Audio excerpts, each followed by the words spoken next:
पंडित जी बेटा के बियाह के छोड़ी हमार बियाह के बताई। ए बाबूजी ई कैसे गधा वाला बात करता नी मुद्दा देखे के उम्र में पति देखता रो। चली हां एगो लड़का देख ले बानी चलू काले ओकर घर द्वार देख ले जाए। ई बियाह न त न होई। बियाह रोके के लिए हमरा लगे एगो उपाय बा। तू देखते जो हम काका करता नी।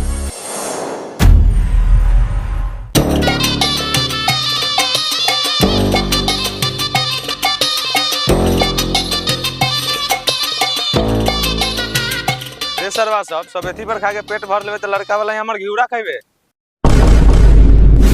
ओए टकलू अरे बाप रे बाप कहां रह गेल सरवा सब इतना टाइम भ गेल अभी तक नहीं आइल बा। कोई बेजू के घर जे समझ में नहीं क्या बता।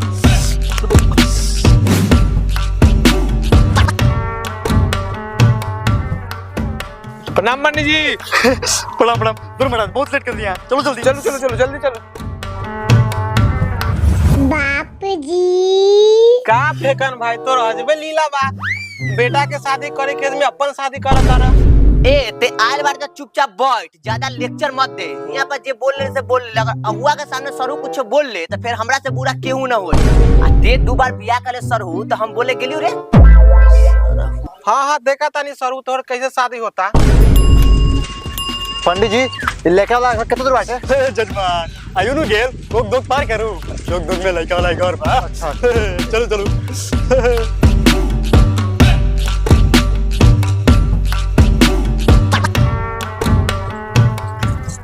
आओ पंडित जी आओ बैठो।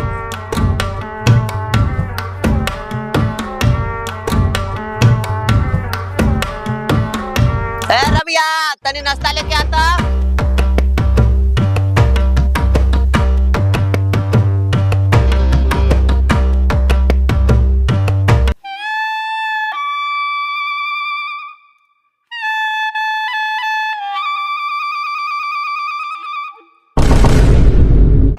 ए महाराज सकले का माने गीची दुगो मिठाई उकेला। हे जजमान नाश्ता तो बड़ी बढ़िया बा महाराज लेकिन रखे के विचार बड़ी गलत बा। कारे साला फेंकना हम नाश्ता ना करबे की भड़का दियो की। अरे सरवा इतना भरत काहे बा रुक तनी बुआ से मंगा दे तनी कुटुम सब बा ओकरा से खाई दे। अरे जल्दी से मंगो सर बना तो सबके भड़का दे। अच्छा रुक सरवा रुक। ओए टकलू खाई देखत का वानी खाई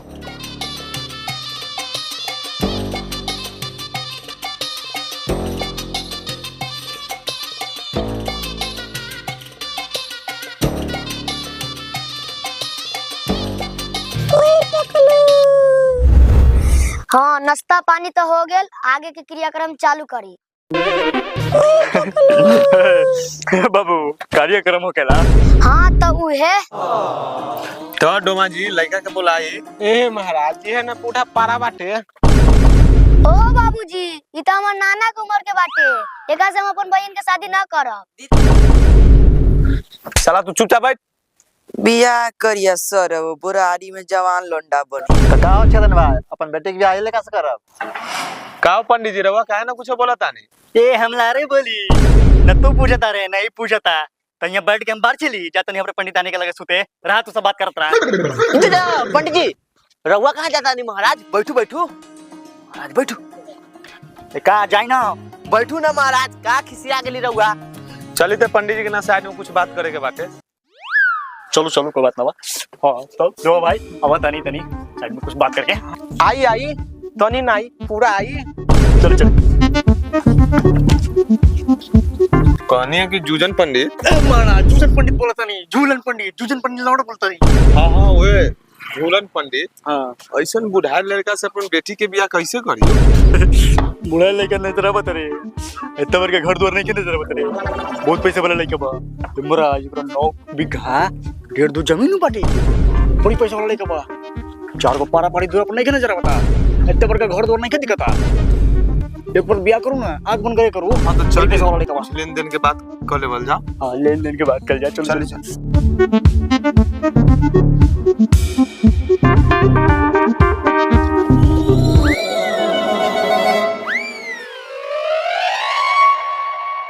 हाँ तो हमरा सबके लड़का पसंद है बा। इस साला के बुढ़वा कैसे पसंद आ गए।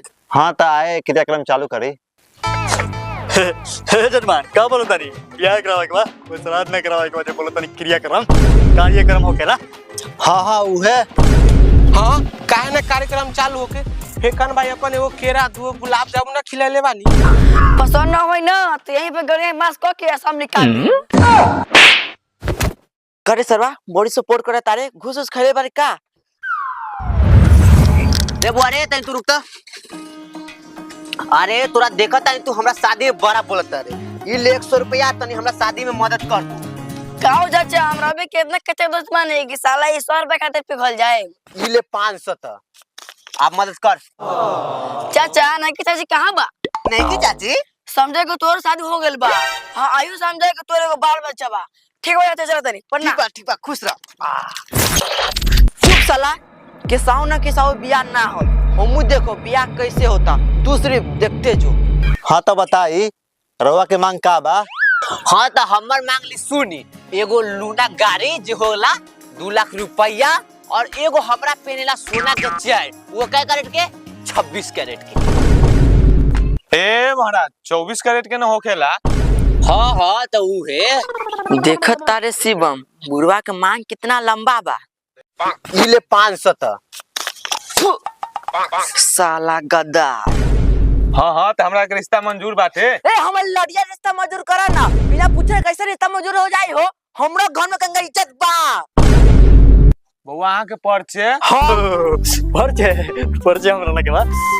वाह देखा तारी लागत है इस बार एकर बियाह न होई। ए पंडित जी ए महाराज पर्ची का देखत बानी हम पूछत बानी लइका कौन बाटे। ए बाबूजी कला लौरा राशन वाला बात करत है सीधा बात पूछी ना कला नहीं बियाह होई दी। हाँ तो बउआ काहे न बियाह होई दे? हमारे एगो शर्त बा मंजूर हो तो बोली। का शर्त बा बउआ? शर्त बा ई किन्नर के जींस और शर्ट चाहे न तो शादी नहीं के होई दे। ए बाबू किनर ना किलर होखेला। हाँ रे बेटा ऊ है। रे बउआ इतना काहे बोलत बारे? हां त काहे ना बोली हमर दोस्त काहे के पहले एकरा बोला का बाबू तब ना हमर दोस्त बोले ओकरा के बेटा। हाँ तो पंडित जी सब बात छोड़ी तिलक के दिन देखी।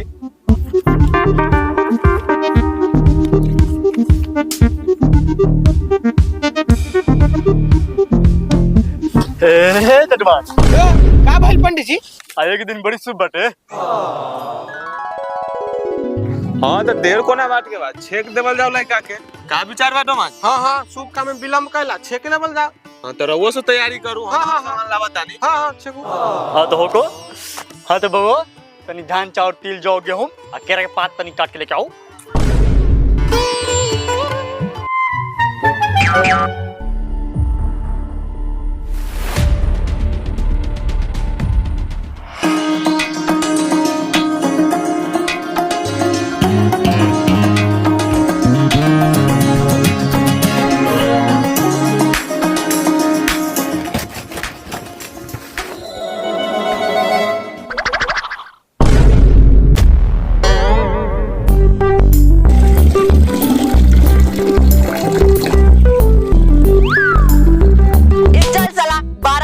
होता रे चल।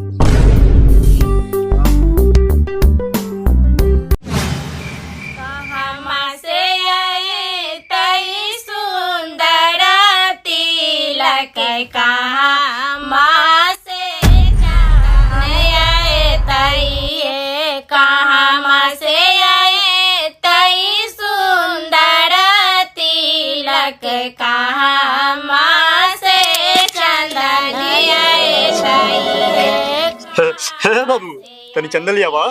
का पंडित जी रवा क्या खराब बा या ना चंदन बा। भारी मिस्टेक हो गेल बाबू का करवा। हाँ तनी जजमान से के बुला लिया जाओ। चंद्र है के 3 पत्ता तीनों का चनार है समाधि के 3 गो बहनी तीनों है छिनार है एगो जे रंडी खंडी एगो बाहर खाल है एगो बरतिया साथे सुते लागे। डोमा जी गीत बंद करवा देते बड़ा अश्लील गीत चल रहा बा।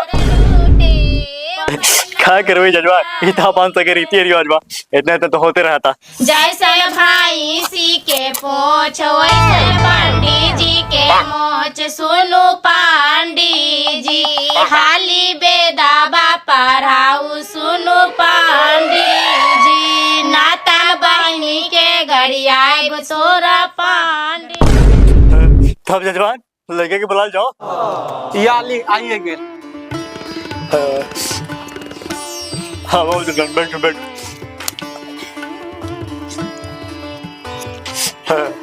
तब जजमान सामान सब निकालो।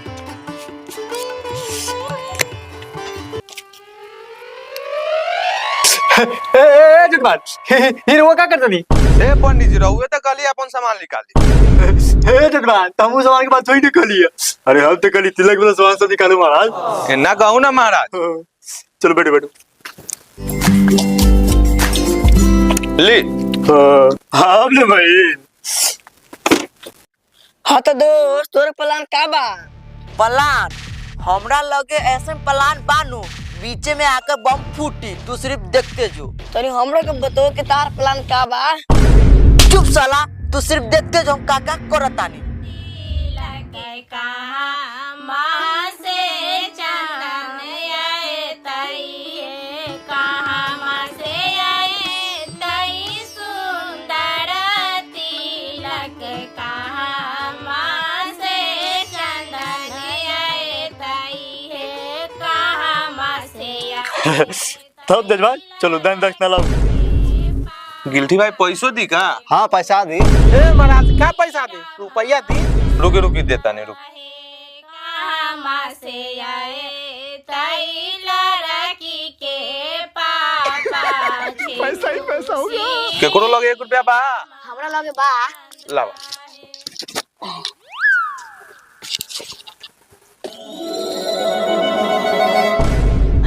ये क्या हो गया?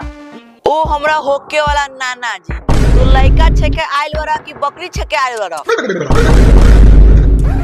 ए महाराज जी केकर लड़का बाटे हो बड़ा हरामी बाटे। ए ई जे है ना हमर बड़का भाई के बेटा बा। ई हमार सरवा बाप साला शादी करे के चक्कर में बेटा से भतीजा बना देलस। कुछ कहला बउआ? न सरवा तोरा के हम बाद में देखो। पंडित जी आगे क्रियाक्रम चालू करी। हे बाबू तू लोग कितना बार समझाए क्रियाक्रम ना कार्यक्रम हो केला। हाँ हुए हाँ हुए। हाँ जजमान चलो सनी आ गया वहाँ तय करो। ओम कलश गणेशाय नमः ओम कलश गणेशाय नमः। हाँ जजमान चलो सनी दक्षिणा सुना दियो। ओम चंद्राय नमः ओम चंद्राय नमः ओम चुकनाय नमः। हाँ जजमान सनी दान दक्षिणा दियो। हाँ जजमान एकरा माथा है 5 बार प्रणाम लेके टिकू। हाँ जजमान चलो दक्षिणा दियो। ए हमार लाडली में बार दक्षिणा। ओम शांति कम दक्षिणा देती आगे कार्यक्रम शुरू करती बुराड़ी में ब्याह करती।